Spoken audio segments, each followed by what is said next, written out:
നമസ്കാരം. അന്തരിച്ച ADM നവീൻ ബാബുവിന്റെ മകൾ നിരഞ്ജന N നായർക്ക് സർക്കാർ ജോലി നൽകിക്കൊണ്ട് റവന്യൂ വകുപ്പ് ഉത്തരവിറക്കി. സർക്കാരിന്റെ സമാശ്വാസ തൊഴിൽദാന പദ്ധതി പ്രകാരമാണ് നിയമനം നൽകിയിരിക്കുന്നത്.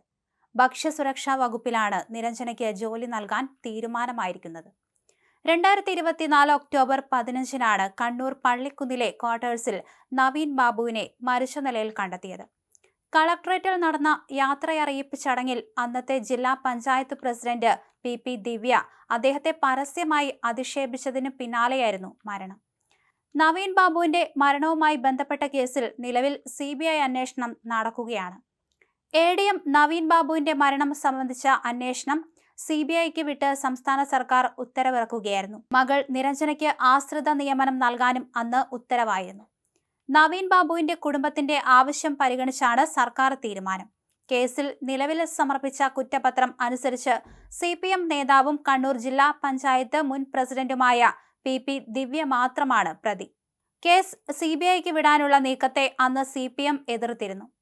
നവീൻ ബാബുവിന്റെ യാത്രയറിയിപ്പ് യോഗത്തിൽ ജില്ലാ പഞ്ചായത്ത് പ്രസിഡന്റായിരുന്ന PP ദിവ്യ പരസ്യമായി അധിക്ഷേപിച്ചതിനു പിന്നാലെയായിരുന്നു അദ്ദേഹത്തിന്റെ ആത്മഹത്യ. ക്ഷണിക്കാതെയായിരുന്നു ചടങ്ങിലേക്ക് ദിവ്യ എത്തിയത്. ചടങ്ങിന് ശേഷം കിട്ടിയ ഉപഹാരങ്ങൾ പോലും എടുക്കാതെയാണ് നവീൻ ബാബു അന്ന് കളക്ടറേറ്റ് വിട്ടിറങ്ങിയത്. രാത്രി 8:55-നുള്ള മലബാർ എക്സ്പ്രസിനായിരുന്നു നവീൻ ബാബു നാട്ടിലേക്ക് പോകാൻ ടിക്കറ്റ് എടുത്തത്. പുലർച്ചെ ചെങ്ങന്നൂരിലെത്തിയ ബന്ധുക്കളാണ് നവീൻ ട്രെയിനിലില്ല എന്ന വിവരം കണ്ണൂരിൽ അറിയിക്കുന്നത്.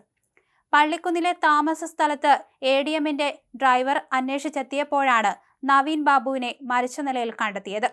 കണ്ണൂർ ജില്ലാ പഞ്ചായത്ത് പ്രസിഡന്റ് ആയിരുന്ന PP ദിവ്യ തന്റെ യാത്രയറിയിപ്പ് യോഗത്തിൽ ക്ഷണിക്കാതെ എത്തുകയും പെട്രോൾ പമ്പിന് NOC നൽകാൻ നവീൻ ബാബു കോഴ ആവശ്യപ്പെട്ടെന്ന് പരസ്യമായി ആരോപിക്കുകയും ചെയ്തിരുന്നു.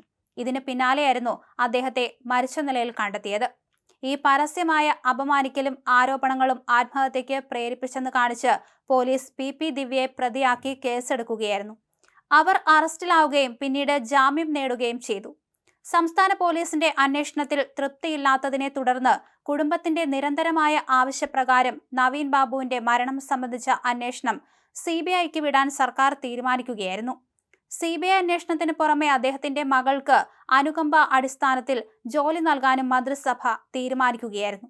അങ്ങനെ ഇപ്പോൾ ഭക്ഷ്യസുരക്ഷാ വകുപ്പിലാണ് നിരഞ്ജനയ്ക്ക് ജോലി നൽകാൻ തീരുമാനിച്ചിരിക്കുന്നത്. സർക്കാരിന്റെ സമാശ്വാസ തൊഴിൽദാന പദ്ധതി പ്രകാരമാണ് ഇത്തരത്തിൽ നിയമനം നൽകിയിരിക്കുന്നത്. നവീൻ ബാബുവിന്റെ മരണവുമായി ബന്ധപ്പെട്ട കേസിൽ നിലവിൽ CBI അന്വേഷണം നടക്കുകയാണ്. മകൾ നിരഞ്ജനയ്ക്ക് ആശ്രിത നിയമനം നൽകാനും അന്ന് ഉത്തരവായിരുന്നു.